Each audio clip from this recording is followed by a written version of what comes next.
Hello, beautiful. And what I'd like to know is what's good in your life today? I'm Kia with another episode of the Female Veterans Podcast. Today, I have with me an Air Force active duty personnel. I have staff in the house. And I know that's a little bit unusual, but what she's doing on the side of her active duty service is extraordinary. And I cannot wait to tell you about it. I'm going to jump into that in a little bit. So stay tuned. But first, let me tell you that she has worked with veterans in such a unique and important way that the message she has for veterans needs to be put out. So here she is. Her name is Ketara Gray. She is active duty Air Force. She retires in 4 years. So she's soon to be a veteran, soon enough. And she has worked in veterans burials. So this is something you need to know. So we're going to get into that a little bit later. But not only that, she is the creator and founder of the Brave Woman Academy.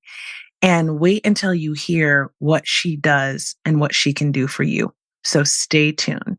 And with that, I want to say welcome, Ketara. Thank you so much for having me, Kia. It is my honor to be here. I'm so glad to spend this time with you and connect with you and hear your story. So let's jump right into it. What made you join the military? Well, I grew up around the military all of my life. My dad was active duty Navy, 25 years. He retired as a chief. My stepdad was active duty Marines, and he actually was OTS. He was in the officer program. He actually got out of that, then went to the Marine active duty as enlisted. And then once he had his son, he decided, no, I know he's trouble. He actually decided to join the Air National Guard. So I grew up seeing him, in uniform. I was familiar with it. Obviously, my dad being active duty. And then my stepdad being a reservist who was prior active duty. So I really had no interest in it. I didn't see any women in my family serving. But when I got to college, that crossroad, I would say, of going to college, my mom was like, hey, either you're going to make straight A's or you're going to go to the military because we make too much money and they're not going to give you any of the grants, any of those things that, universally we should all get, but it's income based. And so I didn't want to relive my high school. I didn't want the pressure of it. I wanted to be an adult. So my stepdad said, hey, join the Air National Guard. I was like, no, but I just went to take the ASVAB. I really had no desire to join in that way, which may be odd because I grew up around it. I went and in March the 21st of 2007, while I was in high school, I actually signed up and I've been in ever since. So I would say, I think if I were to be honest now, I was always predestined to go to the military because I wanted to be like my dad. But I think that circumstances just kind of made me have to commit to it a lot sooner than I probably would have. So that's my Wow. story. So 17 years later, I know. and here you are. Right. So tell me then, as someone who didn't really, because I didn't go, honestly, I think I tell this story all the time, but I didn't actually want to join the military either. It was my Mhm. mom's idea. She was a woman. She actually always dreamed of going to the military. I have an aunt that retired from the army Mm. and her little sister actually. And shout out to my aunt Wanda, by the way. Uh, So and she was active duty and she served 20 plus years. And then my brother went to the military mm, and then my mom had wanted to go. mhm, So, but I think the last time she could enter before she aged out, she ended mm, up getting pregnant. mm. So once she had the baby, she was too old. Right, Oh, which I was thrilled about because my little brother is dope. But yeah, but yeah, but she didn't yeah. get to have that dream that she wanted. Oh, So I think for her, I was the daughter of the two of her daughters that could do it, and mhm, she knew that. And mhm, so that was part of her reason she wanted me to go sort of fulfill that dream for her. But she also really believed in it.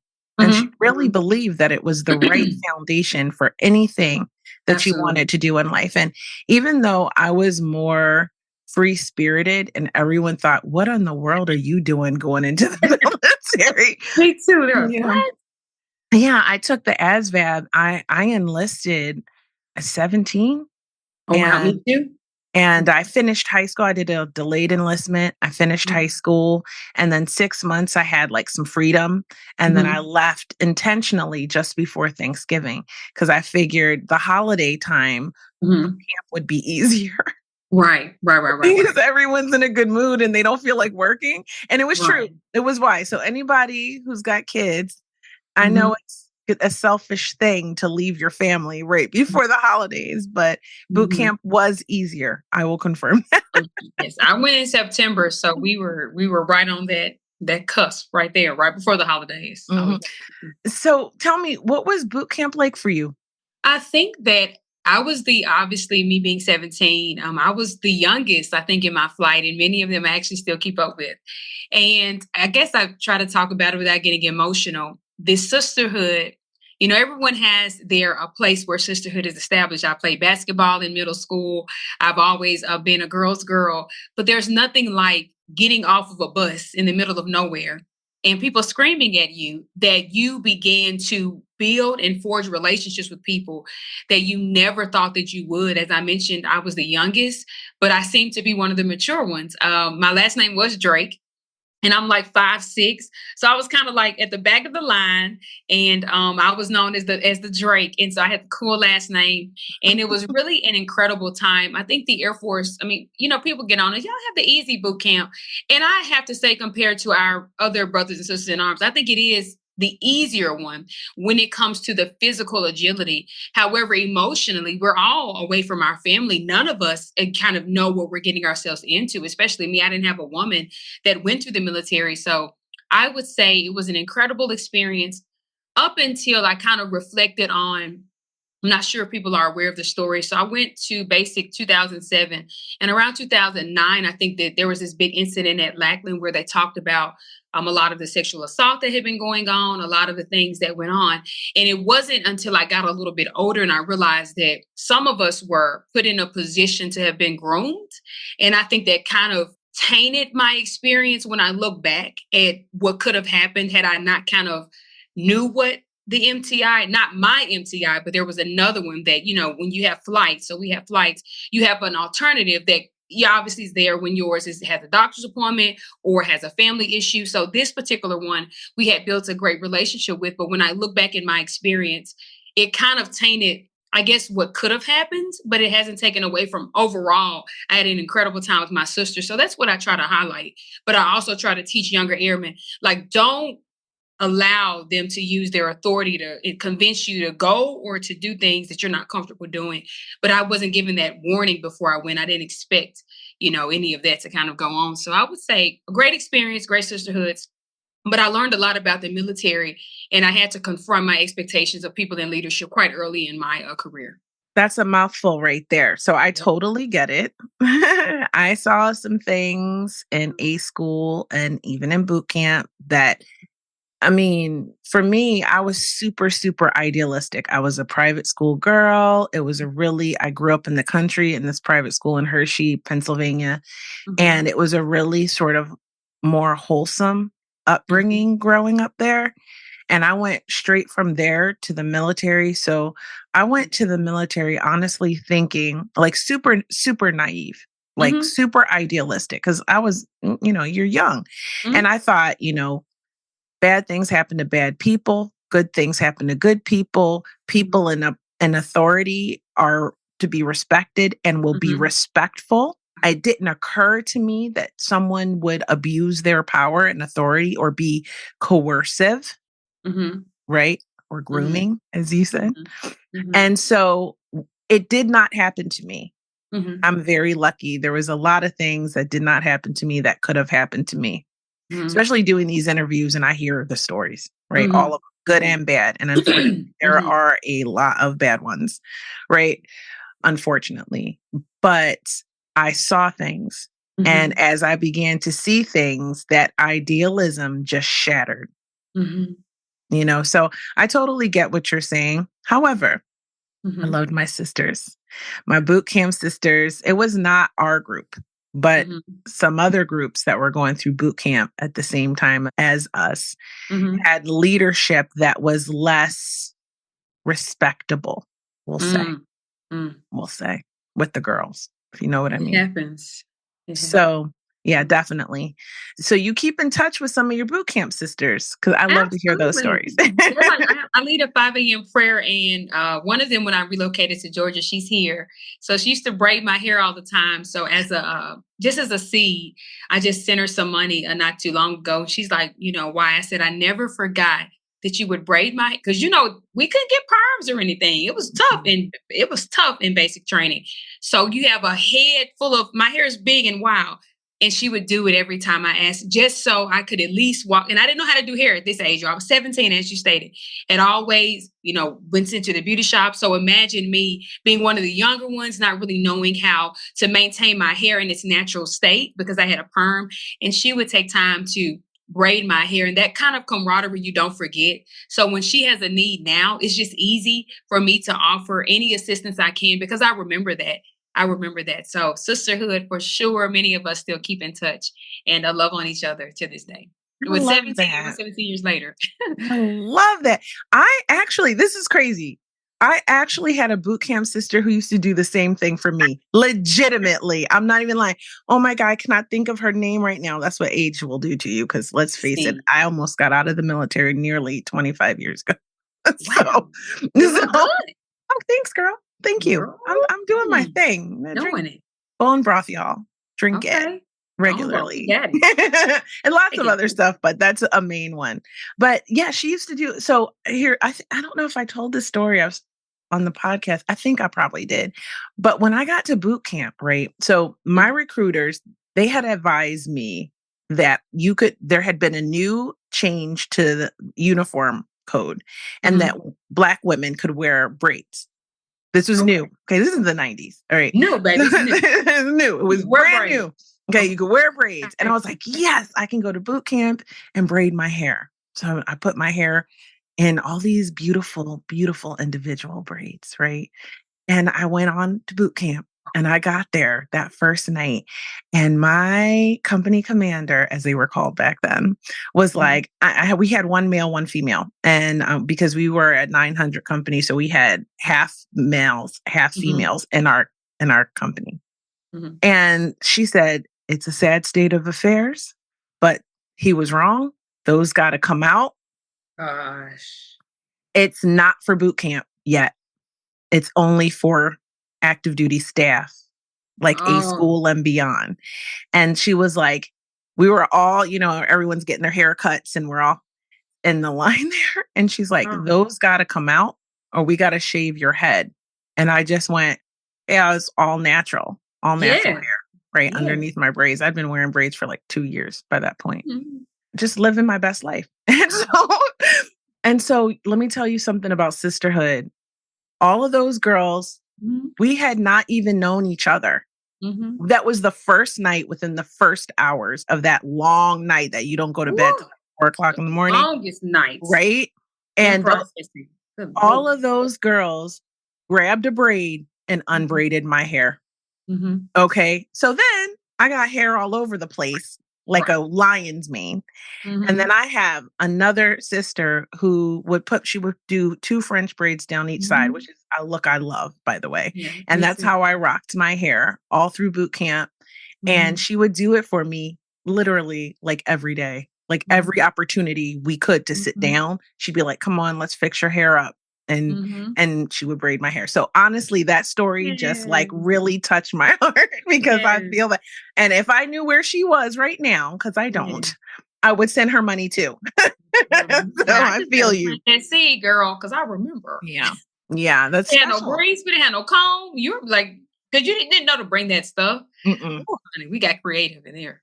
Oh, and they made you send everything up. For us, they were like, they said you could bring this list of stuff with you. So you come with your little suitcase and you're like, I got all my stuff on my list. And they opened that, and processing was a night, wasn't it? They opened that suitcase and they were like, sending it all home.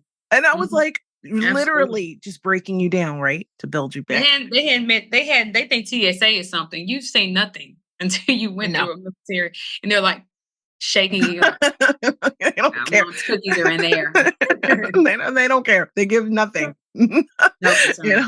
So everything had to go home. You had nothing. So just, and of course you go to the store and you have to buy all new stuff. Replenish, right. If you had money. Right.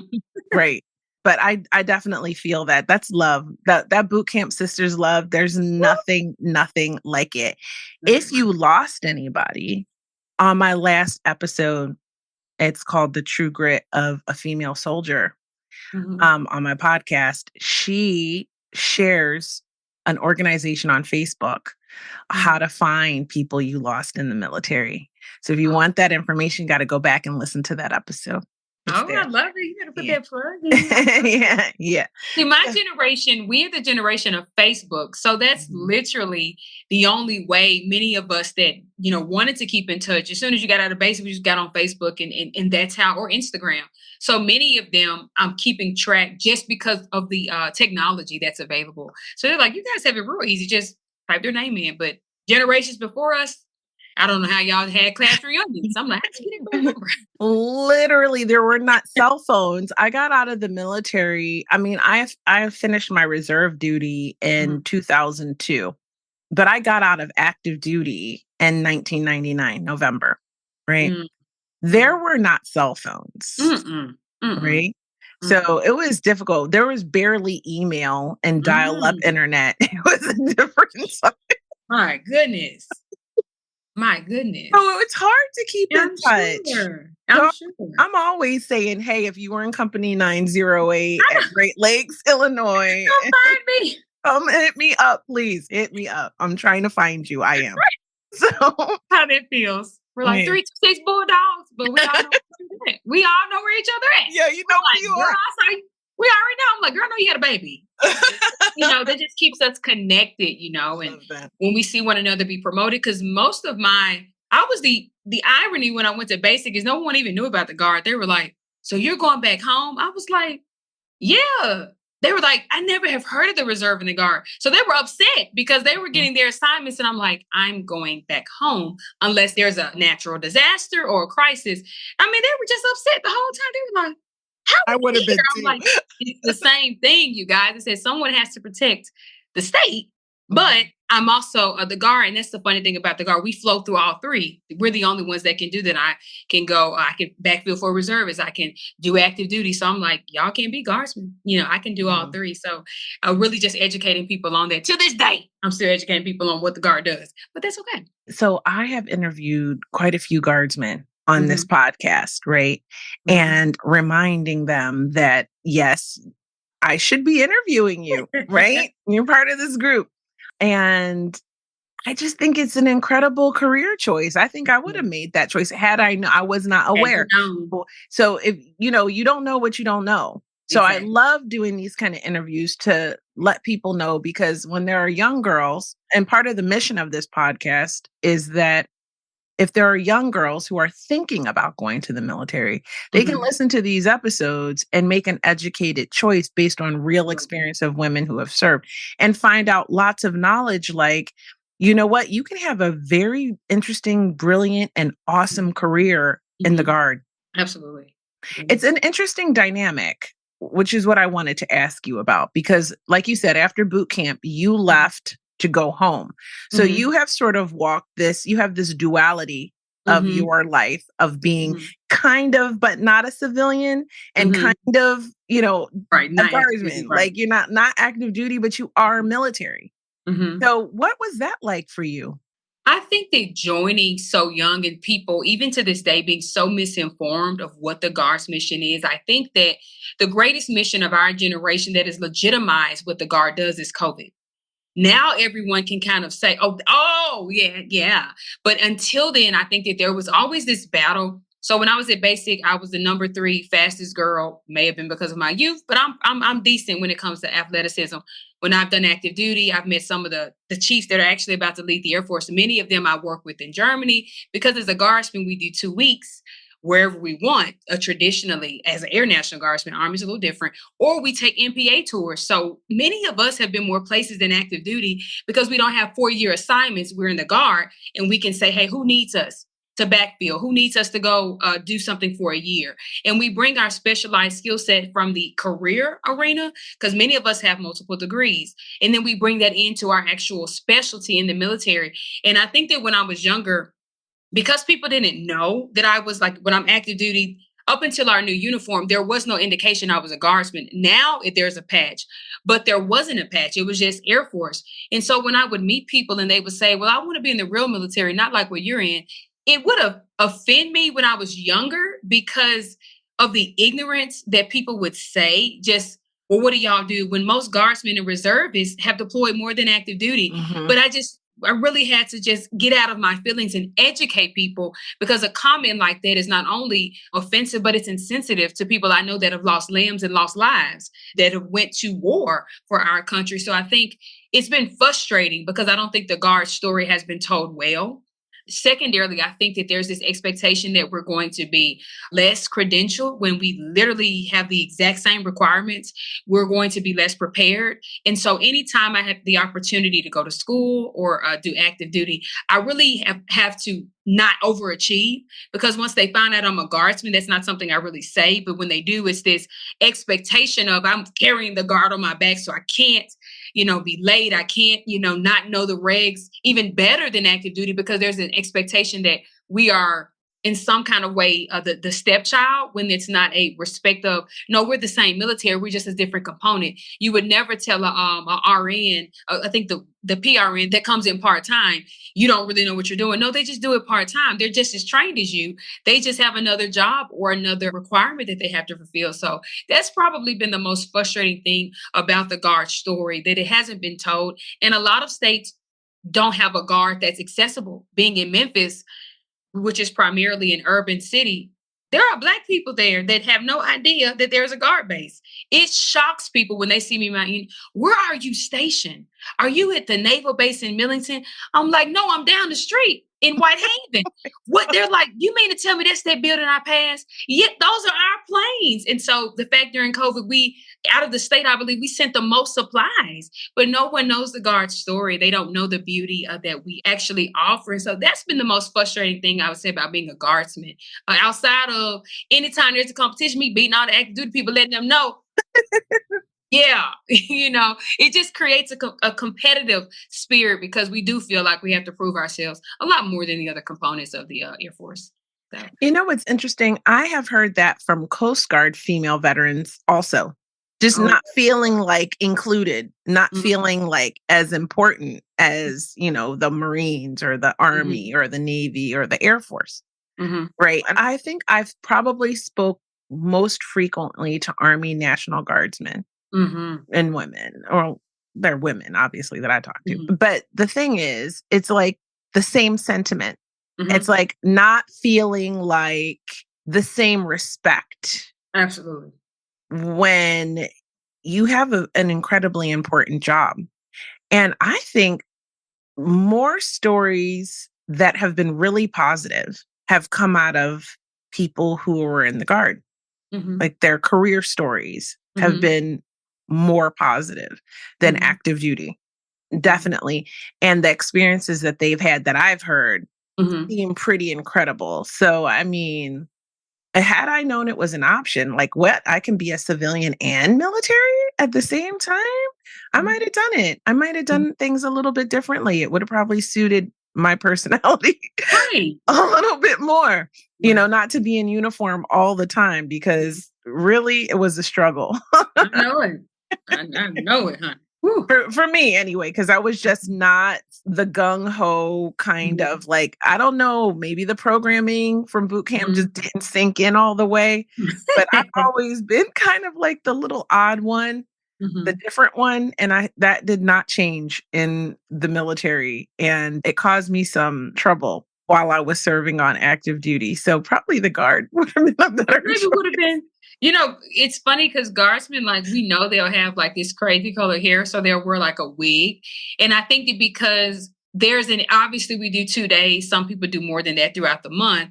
And so having to make that adjustment Now, with my particular career field, I can be activated. I mean, I get called all the time. So I have always had new nails. I'm always going to have my hair in regs. I mean, this hair, I just pull it down. I can put a ponytail. It's actually not going to exceed my collar. So for me, I take it to the extreme because as a guardsman, you just never know. You just never know. I've never had a nose ring. I've never had anything. And I'm like, maybe that's what I'll get when I retire because I'm just always concerned about, even with what I wear outside of my uniform. Hey, if you need to be somewhere tomorrow, like, is your nails in regs? And I've had I've had to call people, say, hey, something happened. And they're not prepared just because we are civilians most of the month. But we also understand that we can be activated. So sometimes rewiring that to our younger airmen, I'm the one that's like, no, like you want to be available. And be cautious in the age of social media, what you post, because everyone can see it. So, and I think that applies to active duty as well. You can have your pink hair, you can have whatever you want. But if you have a nose ring, putting a bandana on it for drills, probably not going to fool anybody because we saw the nose ring already. So just really kind of, like encouraging them just to consider you decided to be here. So acquiesce to what they're asking. Now we can wear 2 ponies, can do the braids with 2 hanging down. We can I've seen some Army girls with ponytails to their butt. I don't know what's going on there, but we can wear our ponytails down to our bra now. And we just have been, people have fought so hard for us to be liberated. I would hate for it to go the other way because we've taken too much advantage. And I kind of see that happening as well. And so I think that being a guardsman, it is hard to transition those 2 days for those that sometimes forget you committed to this. So I can see where both sides kind of get a little frustrated with that. Yeah, I would have been that girl with her nails that were not ready. Ever. And the pink hair and the nose ring. That would have been you. That would have been me. And I would have went a few times probably been all over social media out with it and then trying to cover it up. So I definitely see. I mean, social media is a game changer. You do have to be so careful nowadays. Sure. And so I definitely see how it could be hard. It could be hard for some people. I think it is probably wiser to stay ready. You know, what is the saying? Stay ready so you don't have to get ready. That's it. That's it. Stay ready. So tell me, what has active duty been like for you since you're kind of got a foot in both worlds? I would say one of the reasons why I didn't go active duty fully is because my dad was gone a lot. And I always felt like the military before joining ruined families. It was not very family friendly. And he was in the Navy. And so I think that my active duty has been a lot better as I've matured and really worked through, I don't have to go to that school on that date. As a civilian, you're not aware of that. But, I can pick when I go versus this presumption that, no, you got to go this day. Well, most times there's a window and you select the best window for you and your family. And I think that my dad made a lot of decisions that were best for him. And that was just my perception that the military, okay, you got to leave tomorrow, when that's not typically how that goes. You have a list of where you want to be. You have schedules. They are, at least the Navy, from my understanding, is a bit more family friendly, and the Air Force as well. So I think that my active duty has been one of the greatest decisions of my life. I had the opportunity to go to Germany.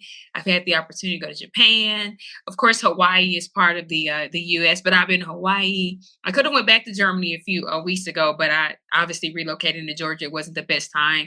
I've had opportunities. I'm headed to D.C. I've been to most of the states. I mean, I've met more than where I've been is who I've met. I have met some of the most incredible men and women of all creeds, of all races, and of all belief systems. And I think that that's the most rewarding part, is not only have I been able to serve with them, but I've been able to serve them, those that, less than the 1%. And so it's really been an honor. And I'm getting emotional as my career is kind of coming to that apex of, hey, I'm at 20. And then kind of not knowing, because I'll be about 36, 37, what I want to do. And then being a reservist or a guardsman, we stay in 50 years. I mean, we will just extend that career out. But really just asking myself, have you done all you're going to do? And knowing when to walk away from a 20-year career. So it makes me emotional, not being able to put on my uniform, because it gets sweeter. So I want to tell the younger airmen, it gets sweeter. It gets better. the more rank you have, it's not to avenge anyone or to seek revenge. But I would say the more rank I've gotten, the more people I've been able to help. My rank has spoken for itself. Whereas a young airman, I came in as an airman basic straight out of high school. I didn't have, people were saluting me. They thought I was an officer because I had nothing on my sleeve. So for me to achieve the rank of E7 and be projected and preparing for the next rank, it's made my family so proud. My dad is like, look at you.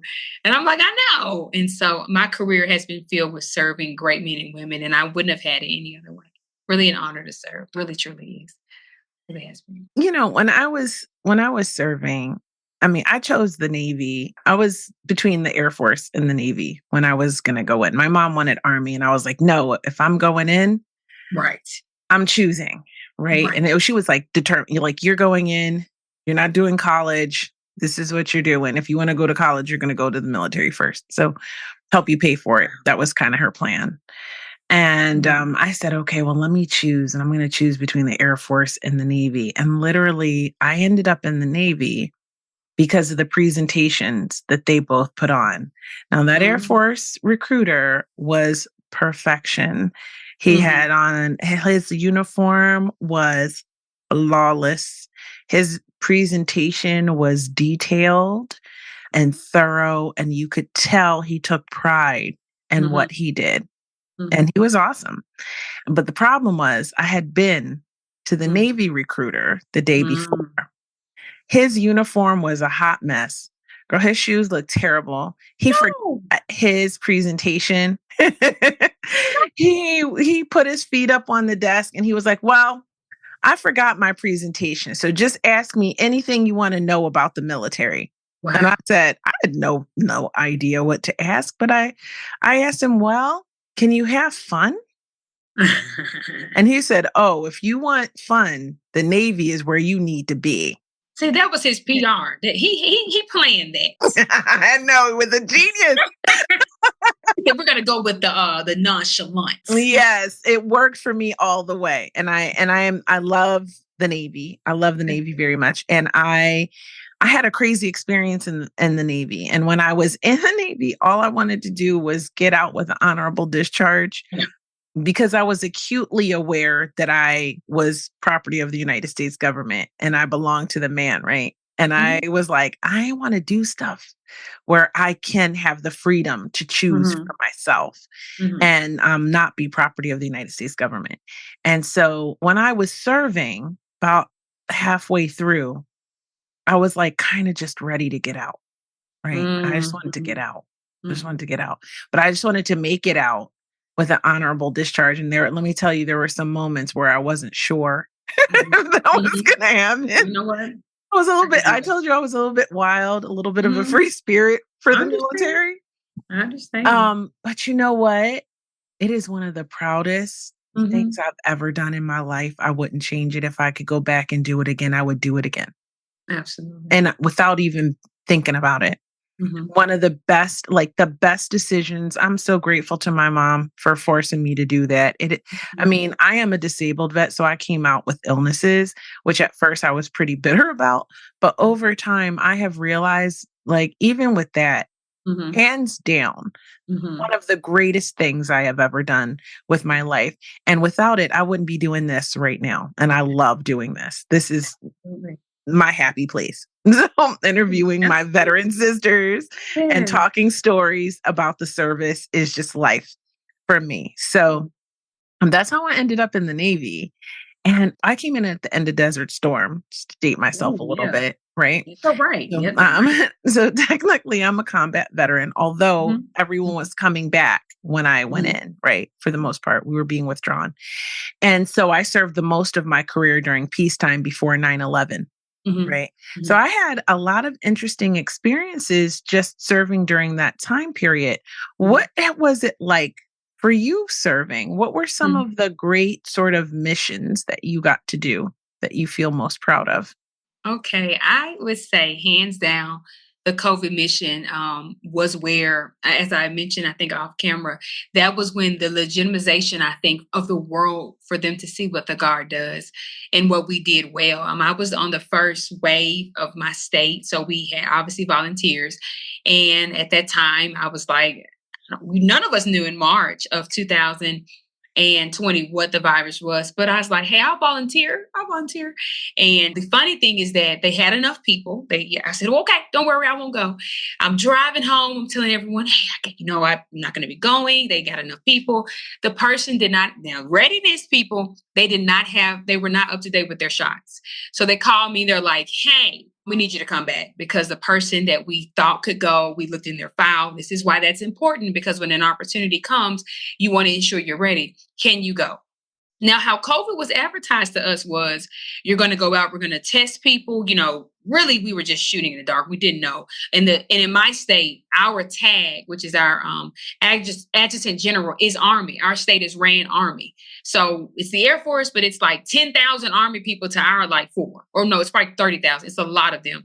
So I had never worked with the Army at all. I just had no reason to, but we worked, we were under them. We were under their purview. And so that was an interesting assignment. I was the only Air Force person in the West Side, because our state's divided up into 3 sides, that was actually deployed out with the Army. I was the only female that was out, and I was the only Black female. And I ended up, being deployed out. I ended up becoming the NCOIC of the entire West region. I walked away from there with 2 Army Achievement Medals. I walked away there with an MSM. And I can definitely say that, not to get emotional, that was the most humbling experience, because I stayed on orders for almost 2 years. So I worked in the hospitals. I was the person that took people's loved one, their belongings, because COVID was a real virus that had real consequences. And I saw people come in and not leave the hospitals. I was able to be the person at the vaccine site where we vaccinated over 350,000 people. I saw people from my community. I'm from Orange Mound. Orange Mound is the first established Black community in the United States. So we're very proud. So to be able to serve with these people and for them to say, oh, Ketara in the military, but we see her all the time. But for them to see me in uniform, they're like taking pictures. They're like, this what you do? And I'm like, yeah. So these are my high school classmates. These are former peers that I've had. So I would say the COVID mission, it did something to legitimize my service, because I think in that moment I realized how significant the Guard was, but it also confirmed to other people that may not have known who we were and what we did. I think it was the best assignment. So when people ask me, have you deployed or have you, ever been in a war? I said, did you remember COVID? I said, that to me was the greatest health crisis. And hopefully it will be the greatest health crisis of our generation. I was on the front line of that. I risked my life. I went out there and left my family. And I think that for me, I don't have to keep proving the legitimacy of my service. That did it for me. And that just changed my entire career. So definitely COVID-19. It was an incredible experience, but also a very humbling one as well. It's dangerous what you were doing. It was. And so I feel like you're justified. And I think the most important thing about that too is like what you said was that it legitimized your career for you. Mm-hmm. And to me, that's the only person that matters that it feels legitimate for. Absolutely. That's amazing. So we talked about your greatest mission, and we talked earlier about some of the difficulties that you had.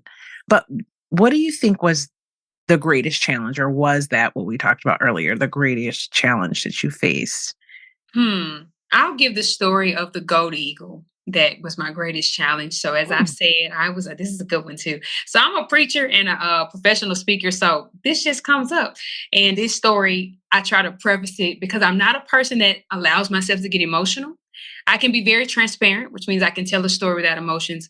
But in this season, I'm working on being vulnerable, which is adding the emotion to the story. So when I was 17 years old, I went to tech school, and they had this really big thing. And all Air Force people know what I'm talking about. At least if you went to Keister, y'all know Keister.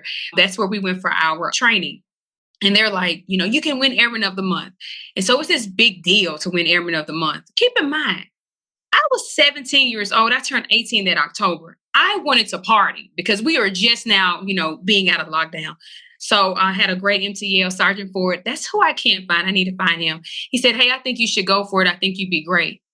I was like, I don't want to go for that little award. What is that going to do? He's like, listen, you should go for it. So it was very competitive. We went against everyone in our squadron. And keep in mind, I didn't know much. I went in there and they asked me, about why I joined the Air Force and all these great questions. So I went in over my whole squadron. Well, I ended up, when I found out I won, I said, well, what I got to do now? I said, what I got to do now? They're like, well, now you have to compete against all the other squadrons. I said, what is this going to take? Well, you're going to have to study. You're going to have to, you're going to have to. I said, oh no, I'm here to party. This is my college. So I gave back my award. And there was this girl named Davison. She may be listening to it. She wanted this so bad. So I was like, just give it to her. She wants it, whatever. So she ended up, getting the award to represent my squadron. Well, it turns out she beat everybody else. She beat the entire base. So I was furious. And for the entire part of my career, I thought about at 17 years old, it was more important to me to party and to, hang out with everyone. And the person that I beat everyone else. And I'm like, man, that belonged to me. So I get into NCOA school. I'm going through I'm putting on tech sergeant. I'm pregnant with my daughter. So apparently you're not supposed to go there pregnant, but I was there. Okay. They were like, I don't know how you got through the cracks, but I was there. And they had an opportunity for us to win the leadership award. I had already been disappointed about the eagle. It was called the Eagle Award. It was this big, beautiful glass eagle. And I'm like, I'll never forget how it looked. I was always mad at myself because I thought, I really should have been more mature. And so at about 23 years old, I go to NCOA and we have a leadership award where your peers vote you in. So I was a person after school, I would help people with their work. I didn't think anything of it. I organized study groups. So they nominated me for the leadership award. And then I thought, I could win this. So it was something about at 17, 18 years old, missing such a big opportunity. I committed, I'll never do that again. So here I am pregnant. I am in the Air National Guard. So we're competing against other guardsmen because they actually had a separate class for us because it's very, very hard for us to get into these PMEs because we're trying to fight active, we're trying to fight reservists. So it was very hard for us to get in. So we went in. And once again, I'm kind of the underdog because we had people that had already been active. So guardsmen are sometimes active duty. Some of them have been in other branches. So on paper, they would have beat me. But it wasn't about what was on paper. It was about what we had in our heart. And so they got my entire unit. I mean, like 50 people traveled from Memphis. And I did know I got it. And they called my name. And I actually got the Gold Eagle, which is called the Commandant Award. I was the first through the satellite, because they never have had a program like this. I was the first to ever receive it. And I think I was the only one from our wing because they discontinued the program because they didn't have the volunteers. So I like to tell that story because it's my greatest challenge and it's also my greatest accomplishment because I made up in my mind, I'll never allow entertainment. I'll never allow a temporary pleasure to prevent me from achieving great things in my career. So I would say it's the story of the Gold Eagle. It's my greatest, and it's sitting upstairs now. So my family knows it's actually down here with my other stuff, my other awards, but I'm really, really proud of the Gold Eagle. And I know that was a long story, but I thought it paramount to let people know that your greatest challenge or something you feel like you've missed can be brought back around. And when it does, seize the opportunity. That's what it was. Well, there is a segment of this show where I always ask for advice, but you already gave some awesome advice. I can't wait to hear what the next bit is going to be because that was golden, right? That was amazing advice. And I have done that. So I really identify with that message of just choosing those temporary pleasures, and then losing out on something that really could have mattered, and definitely learned that lesson myself. And it is a good message. I mean, it's never too late to recognize that in your life. So thank you for sharing that. Thank you.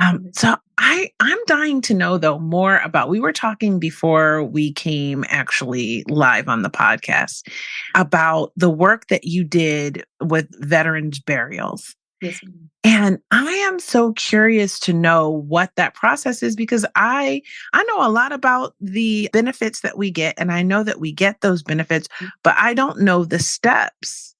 So I'm sure a lot of people don't know the steps on how to get, properly buried through, through our service and benefits. Absolutely. So what I can share is a lot of people don't know, and I didn't know either, that there are two types of burial cemeteries. You have federal and then you have state. Most of your federal cemeteries, to my understanding, are going to be filled because they've been around. The state cemeteries are going to be the much larger ones that we often hear about. Also, my recommendation for all veterans and dependents is to find out what cemetery you would want to be buried in. You may say to yourself, hey, I don't want to be buried in a veteran cemetery. That's fine. But it's okay to pre-register, and I'm going to tell you why. I would tell people to do that because if your family wants to bury you in Mississippi, at the cemetery of Mississippi, if they don't have access to your DD-214, guess who does? The cemetery. So if you know, hey, they pre-registered, that is also another place of storage. So we won't give you the DD-214, but what we would do is ask, where do you need it to go? Because when you are trying to get veteran benefits as the dependent, if you're trying to get them buried and you can't locate these things, then you're going to be very frustrated unless you pre-register. So I encourage all veterans to pre-register. The interesting thing about Guard and Reservists, a lot of people don't know this. In order to be, unless it's changed, because I haven't worked for them since 2018, but I highly doubt it's changed because I think it's actually just a law that they have in place. In order for a guardsman and reservist to be buried in a veteran cemetery, you must have retired or have been activated without training. So your basic training time does not count. Technical school, that time does not count. That's training. Your 2 weeks a year, that does not count. It has to be, and listen to me because people are told misinformation and we're the people that have to turn them away. If you have been activated, such as a COVID mission or a hurricane, this is the guardsmen people. Reservists, if you've backfilled, make sure you have a copy of the DD-214. Do not expect the government to keep up with it. I'm going to tell you why. I had a great friend that I served with. Great friend, one of my best mentors. I told him to pre-register. I worked there and I told him to do it. He never did. He suddenly passed away. The only service that they could verify was his Army service that was active duty. I work with this man. I'm vouching. He was here. He retired. We cannot find an NGB 22, which is another form that we use for guardsmen. We could find nothing from his Air Force time. Had I not served with him, you all, I wouldn't have believed he served. So he was not able to get, one may ask, why does that matter? If you want to get full military honors, meaning TAPS, you get the 21 gun salute, you have to have had retired, died on active duty, and there's another one that I can't remember. But you don't get it just because you did 15 years. Even if you did active duty, if you did not retire, that's how it works. And a lot of people would say, why don't we get the 21 gun salute? Well, did you retire? Did they die? Were they killed in action? And a lot of people don't know that. So that could be an incentive, I think, that we're missing with retention. Hey, this is an honorable thing for your family to have. What's another thing I would say? If you have multiple people, multiple children, when someone passes, provide your own flag. The cemetery only going to provide one, maybe two, and that's going to be to the dependent. I have seen families about to fight because they got 3 kids. And the military honors person is only going to get the flag to whoever they say. So if you know, hey, we have a big family, why don't we go ahead and get the flags for granddad? Let's get 10 of them. And they will present every last one. The cemetery is not going to provide it because we have to give an account. So these are the kind of things that really upset me and why I guess death is so common for me to talk about. Ask people what they want on their headstone. Because you'd be surprised at the nickname they were called, they do not want on their headstone. I've pre-registered hundreds of veterans, and in talking to them, I would document, okay, you need to let your family know that. You need to write out a will. So my biggest thing is to ensure that you contact the cemetery, even if you don't want to be buried there. Get your information in there. Let someone know. Keep a record of your pre-registration. Call them and verify because you can do it electronically. Did you get my form? Because sometimes they won't tell you, hey, we got it, but this was missing. What we can do as state employees, and I believe federal employees as well, if you don't have your DD-214, guess what we can do? We can find it. But we can do that before your death. We can say, hey, we're having an issue verifying your service. You may need to contact your VA rep to find out what's going on. So these were the kind of pointers I give veterans to this day because people will say, oh, they have it. No, they don't. Or they're missing dates. And then medals, if you have medals in MSM, a Purple Heart, make sure this kind of stuff is already put into your file because I'm telling you all, sometimes I don't think veterans realize the hardship it puts on the family because they want to make sure you're honored, but they don't know a DD-214 from a receipt. So trying to encourage them to find that is very challenging. And me being a veteran, all of us that work there were veterans, meaning we could describe it. But when we get it, if it has missing dates, you had a different name, women, if you got married, your birthday is different, it's very hard to verify you. And now we have people waiting 2 and 3 weeks to get buried because we cannot verify them. So that is what I would say. And I enjoyed my time there. It was a very taxing job, but I enjoyed my time there. And I gained a wealth of knowledge for veterans of all components of all branches. So make sure you register yourself for burial. Wow, that is so insightful and definitely stuff I did not know. So, if you're retired, you get the full treatment. But if you did not retire or die on active duty, what is the burial service that you are entitled to? You get the flag and you get taps. So you get taps regardless, and you get the flag. You get the flag presented to your family, but you do not get the 21 gun salute. Mhm. You don't, Right. and that's a big deal for some people. Wow. Surprisingly, they expect to get it, and that's not something that's guaranteed at all. Wow. Well, that's very good to know. I bet you a lot of people didn't know that. So I'm so glad Woo! you shared it. You know, Imagine being the person to tell them. I can. That is probably not always a good moment, right? It wasn't. It wasn't. So, it's because it's a difficult time. It's a difficult time, and I didn't think I was sitting here thinking, "What would I want on my headstone?" Because you just Mhm. don't think about it. It's Mm. something that most people are like, "Let me, like, really plan ahead for that." But Mhm. as all of us are getting older, it's something to really think about, you know? Absolutely. What do you want for your family? And that part about getting the flags for all of the family members, Mm. just I will do that. You know what I mean? Like, I I would know. just do I that. know. My kids would want that, and I think it would be Absolutely. important. I think it's, as you're making your plans, I mean, obviously, we don't always know when we're gonna go, but when Mhm. you get to about middle age, it might be a good idea to just go ahead and plan it out. Absolutely. Decide. So as you're talking, I'm thinking, where do I wanna be buried? Yeah. And if here's a question. If Mhm. my spouse is military as well, can we arrange to be buried together? You all will be buried together. So most cemeteries have crypts, so they have vaults underground for 2 people, and so that definitely is what will go on there. I think that if I remember correctly, I don't think it's about like rank, the highest or the. So we just change it out. We get a completely new headstone for both veterans. Now this is where it gets interesting when people have had multiple wives. And they have outlived all the wives, and they're the veteran or the husband, because some people had 3 husbands. But all of them, if you were married to all of them, they all still get to go. And then you die, and now we got another wife, and it can get real because we don't have all that space. It's kind of pre-packaged here. So be considering that if you have children, dependents can be buried there. We did, unfortunately, I think we buried 2 kids while I worked there. So make sure that if you have an adult child that is disabled, that will always be your dependent, even when you transition, they can be buried there regardless of their age. If there is I believe that it's regardless of their age, if you have a record that they've always been your dependent. And so people would think my kid's 30 and can be buried there. And we're like, were they your dependent? Oh no, he's married with kids. If they're married, no. So there's some very interesting restrictions, or even if they are disabled, if they get married, I believe that nullifies that, because now that does show some level of ability to take care of themselves. So I encourage you to look up your state's cemeteries, because it's very distinct, and people have been, even me, very shocked at some of the rules. So absolutely, spouses can be buried together. We saw it where you would have 2 spouses that were married, maybe the wife or husband transitioned, both were veterans. So now you have the deceased veteran, then you have another veteran, then another veteran, and then she married again. So you got 4 people trying to be together.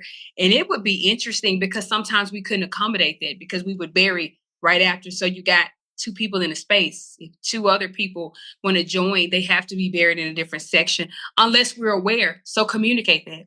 If you have a wife at the cemetery, let them know that, because sometimes we didn't know people had a spouse out there, and we didn't know to put them together until we looked in our system. And so there's a lot of things that we don't like to talk about, our health being one, and death.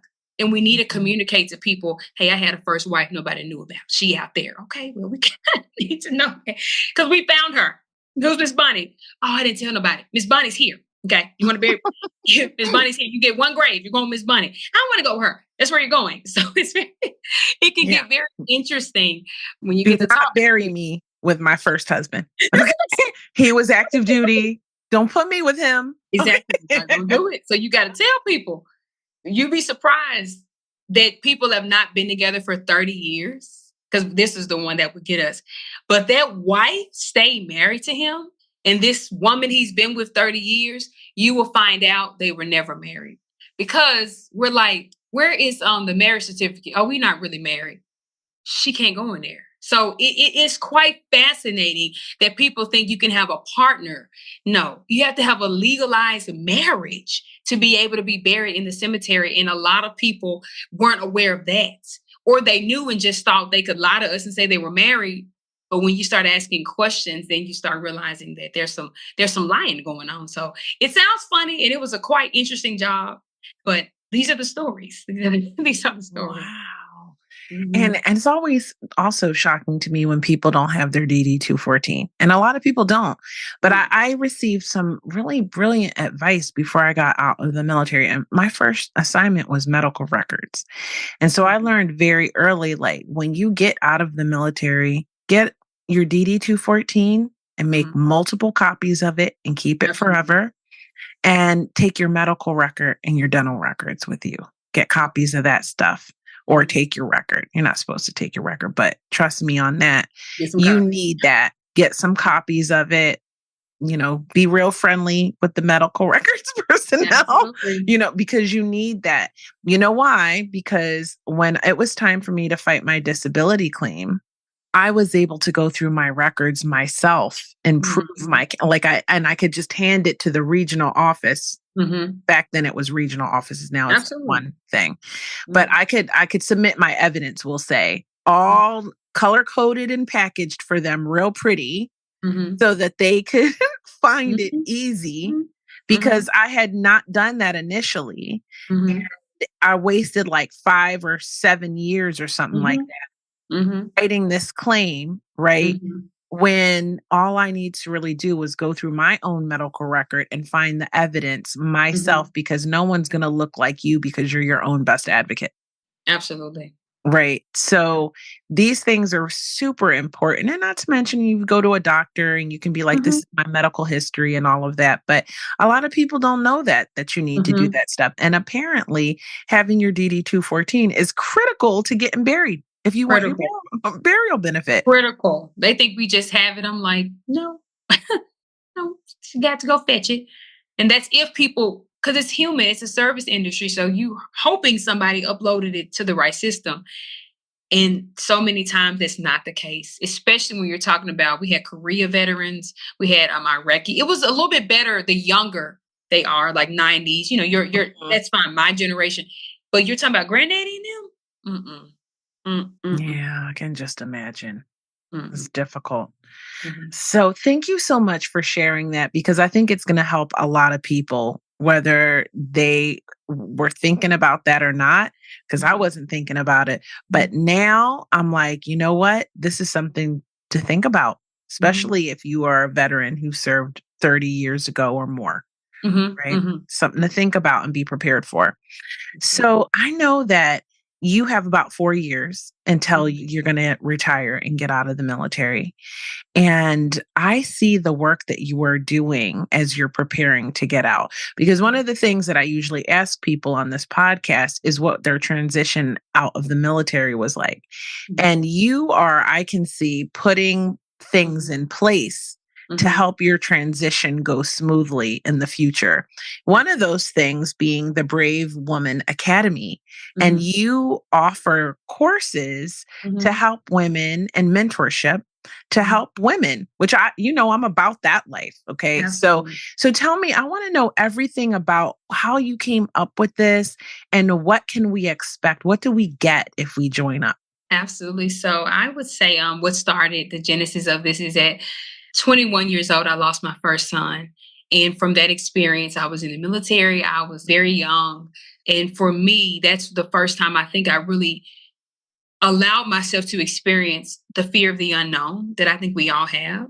And that may have been my introduction into being able to talk about eschatology so comfortably, because death is going to happen. And when it happened in that way, it was so unexpected. Another thing, I'm always telling people, if you lose a child that I believe is under the age of 1, the government will give you some type of, I don't want to say a check, that sounds a bit insensitive, but they will compensate you. I was not aware of that. And I've told many people, so when my son passed away, one of my mentors and personnel said, hey, you have his birth certificate and all of that. And they were like, yeah, they actually gave me a check for that. I had no idea. Many people don't know that, but I think it's up to a certain age. It's kind of like an insurance, I would say. It may be part of the SGLI. So when I experienced that, that's kind of my introduction into being brave. For years, I did not deal with the grief. I didn't really think I needed to. You know, when you're in the military, there's a perception you're a tough woman. And I was born tough. Although I was a bit young when I went into the military. I think what has protected me is that I was from the streets in a sense. So I was around a lot of things. So I was quite perceptive of what's going on. And so when I did the COVID mission, I wanted to really ask myself, what's your greatest fear? And watching people my age, watching people transition in the ways that they did, it caused me to look at death in a very real way and ask myself, this could be you. And because that is true, what's your greatest fear? Like, what's preventing you from going all out? Like, just all out, just really committing to yourself. And what I went back to was me losing my son that broke me in a way that I had not dealt with in 10 years. And so I had to revisit that pain. And from the Brave Woman Academy, I kind of opened up on really teaching people, go back to the moment that broke you. And from that moment, begin to rebuild. For many of us, it may not have been a natural death, but it can be a spiritual death. And if we go back far enough, it probably started in our childhood. So if we're able to go back far enough, as long as you're willing to do the work, that's the greater healing you're going to get. So I take women. I believe that there are 3 types of counselings: community counsel, which is what you and I are providing. We're giving people an opportunity to hear our experiences. We're giving that community counsel.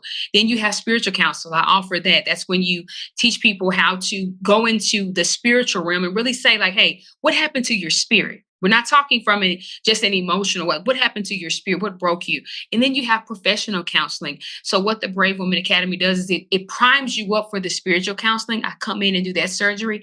And then I do a lot of referrals and say, hey, from what we discussed, from what we've learned from these 5 weeks together, I think you need to go to counseling, or I think you need to be referred here or there. And then from there, continue to build. Many of the women have relaunched businesses they've had. They've ended relationships they needed to end. They started to really blossom as beautiful women. And when I look at my life, there's a young lady that's about my age. She calls me mom. It's really funny. I said, why do you call me that? She said, you know, you were bossing me around in middle school. I said, no. She said, you always had this mothering, nurturing, wanting to see people win all of your life. She said, so what you're doing now has been what you've always done. So I just learned how to package it and produce it for the masses. And so the Brave Woman Academy is my baby. I have 2 other children outside of the one that I lost. It is my baby and my gift to the world. What death has done, seeing it up close makes you want to create something immortal. Your podcast is immortal. Books are immortal. My academy is something I can leave my children to say, this is who I am. And I think that it was my responsibility after experiencing what I saw during COVID to never take advantage of life and to say, hey, if tomorrow's the day that I'm going to meet my maker, I am going to do the best I can do every single day, every single minute. So the Brave Woman Academy really encourages people to address the fear, but not live in it. Address what is keeping you and preventing you from being productive. And if you have a cash flow problem, you probably have a problem adding value. And once you uncover your value, you'll never be broke. I'm using my mouth right now. I've been doing this for 20 years. This has gotten me in a lot of trouble, but it's also my greatest moneymaker. But the fear of some things happening in your life will paralyze you. And it's my responsibility to awaken every part of the woman to tell her, like, go do it scared, be brave, be courageous, because the future will be forged by those that are brave at heart, not those that run in the face of danger, but those of us that stand up and say, who's the giant now? So that's a Brave Woman Academy. And I'm really excited about the women that are joining me and the testimonies that are coming from it. First, I want to say that I'm so sorry for your loss. That is, to be so young and to experience something like that is just really heartbreaking. But to see the woman that you've become and how it didn't break you and it sort of watered you and you grew into this amazing being that you are now turning around and giving back and being of value and of service and in other ways to women. It's just such a beautiful, beautiful thing to behold. I know that at your academy, you have a self-paced course and then you do live courses when you can. So tell me a little bit about those. Yes, ma'am. Thanks for that question. And thank you for your kindness as well. So, learning about vulnerability is not pushing past when people acknowledge that. So, I'm Mhm. still learning to do that. So, the self pace gives you the option to go at it at your own leisure. And some people love that because they're busy and they prefer to go through it. They like to, take 6 months. That's perfectly fine. Although it's designed to go through for 5 weeks. The interactive portion has me involved a little bit more. You see my face, you hear my voice throughout the academy, and it has 4 modules, and each one is divided into 3 lessons. So that's kind of the formatting. So it's prepackaged, and you also get a workbook.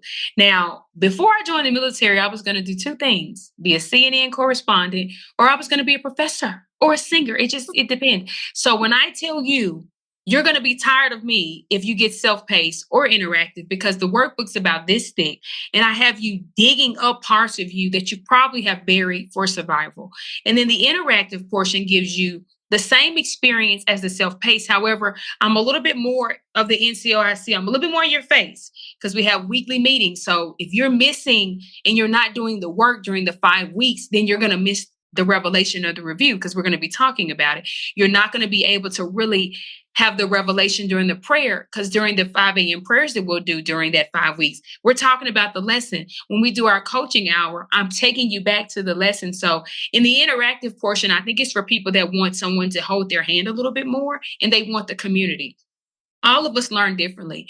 The beautiful thing about the self-paced is what I find myself doing is, because I'm one person, I do a lot of things. I can only do the live interactive twice a year. I'm thinking about adding summer. I do offer those that do the self-paced throughout the year an opportunity to join me during the live interactive for the actual classroom experience at a discounted rate, just because I'm like, I know you did it, but sometimes we just want our girls, we want the community. And for people that I know that have done both, because one person has done both. She said, I like it live better, but I'm glad I kind of did the work before, because the live is a lot more fast and you need to have a set amount of time to accomplish it. So I think both can get the job done. But I do think that our generation is a little bit more accustomed to what we're doing, that one-on-one talking, that community. And some people just don't have the time to commit 5 weeks. I get it.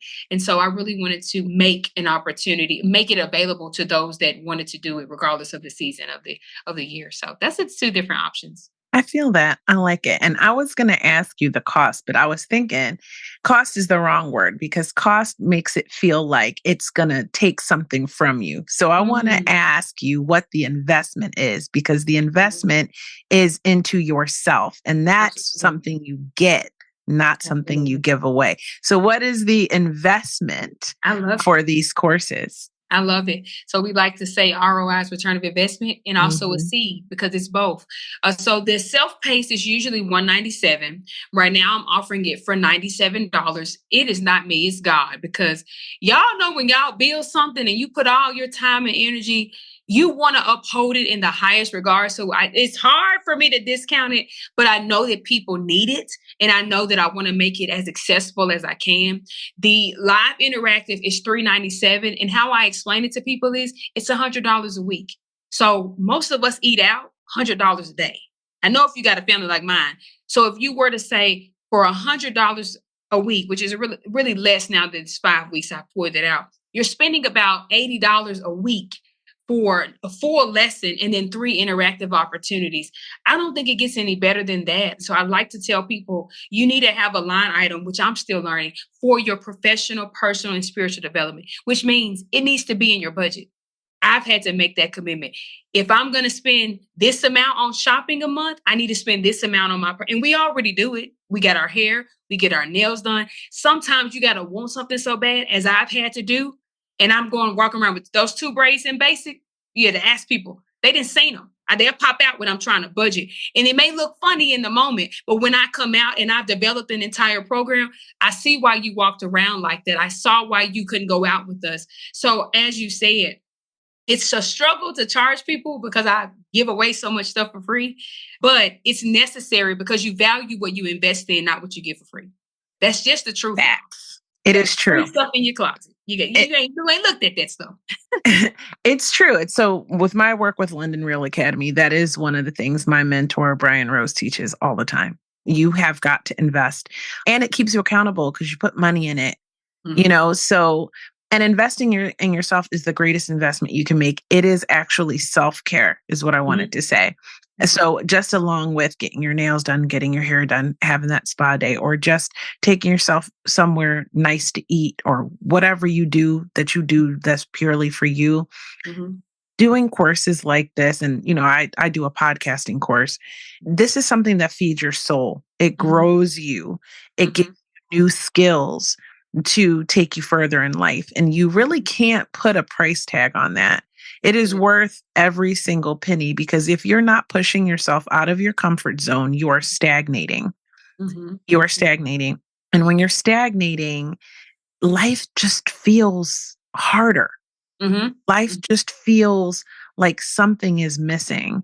So Mhm. when you push yourself out of your comfort zone and you join groups like this where there's community, or you do a self-study course, if that's how you like to roll, it just takes you to another place, Mhm. gets you out of your comfort zone, gets you unstuck in life, and it can open up doors that you never expected that would open. Absolutely. So I love it. I love it for you. I love that it's called the Brave Woman Academy. I love that it helps women.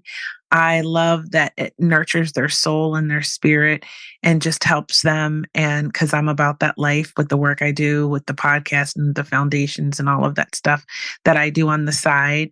And I'm just so grateful that you had the time to come and chat with me today. I have just one more question for you before we wrap it up. Okay.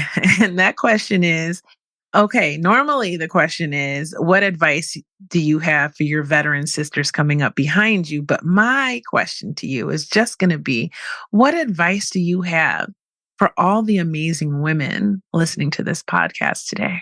Ooh, if I could say anything to all of the amazing women, is you're the treasure. You're the treasure. Had I at 34, I'm just learning how valuable I am. And I really hate that I didn't explore that at 20. I didn't know who I was at 24. I wish I wouldn't have wasted so much time allowing other people's fears, good intended, other people's opinion, ill advised, and other people's desire for me. Many people that know me have asked, why don't you have your doctorate? Why don't you have your master's? Because they look at my intellect. But those things are titles. Anybody that knows me knows you call me Master Sergeant Gray, that's cool because we're in uniform, but I'm Ketara. You're not going to come back for Master Sergeant Gray if we're on the field about to die. You're coming back for Ketara. And I want you to remember her. And I think that the greatest thing being around colonels, generals, being around pastors, preachers, and some of the forerunners of our generation, the greatest title one can ever have is being a daughter. And I don't know your faith or your religion. I'm Christian. But for me, knowing that I'm a daughter and that I'm loved, God took a long time, I tell people, to make something this fine, as I believe the same about you. So embrace your imperfections and don't give other people more than what you give yourself. Don't give other people. So treasure yourself as a gift and valuable, and it's fragile and it's precious, and sit with yourself more. I think that that's the greatest gift you can be to anyone else, is being the best version of yourself. There's something in you that's like, I want more. Go after it. There's something in you that's like, this ain't enough. Go after it, because that's the greater version of yourself. So just unlock the treasure deep inside of you. That's my greatest proclamation today. Amazing. I love it. I like to say you're the prize, but I like the word treasure even better. Yes, it does feel precious, and it feels like something that you want to protect and hold on to and cherish. So I love that. Thank you so much for such amazing advice today. Now tell me, where can we follow along with your journey? And everybody knows I will put all of Katara's information in the description box of this episode. All you have to do is look to see what the episode is about, scroll down, and it will all be there. So tell us, where can we follow you? Yes, I'm working on rebranding my website for the Brave Woman Academy. For now, if you want access to it, I do have my page throughout my software that I'm using. So you can find me at Instagram _Queen Gray. And then you have me on Facebook, just my name. And I'm on TikTok periodically. I feel like two ways about it, but you can find me by my name. That's the greatest thing I am is my name. And so you can find me there. On Awesome. all platforms, my name. Awesome. Well, I will definitely put that in the show notes, the description box of this episode. And I want to thank you so much for being a guest today. I have just loved this conversation. Thank you. It's been my honor. Thank you so much for allowing me to be on your platform and speak to your audience. It's been a great honor today. And with that, we're going to wrap it up. I want to thank you so much for coming on this journey with me. Just a reminder, I have put this podcast on YouTube in audio form. So for those of you who like YouTube, or for people who prefer YouTube to Spotify and Apple Podcasts and all the other podcasting platforms, please share the word that I am on YouTube. I'm trying to grow that account over there as well. And I will be having a workshop. I'm in the process of creating it right now. It actually ties in really nicely to what we were talking about today, about getting unstuck and pushing through internal and external resistance to open up to life's opportunities. It is going to be in association with the Barbara Giordano Foundation. Stay tuned. I will be putting out more information about that. It's going to be in the spring when I have more time. So, so stay tuned. I love you guys, and I will talk to you next time.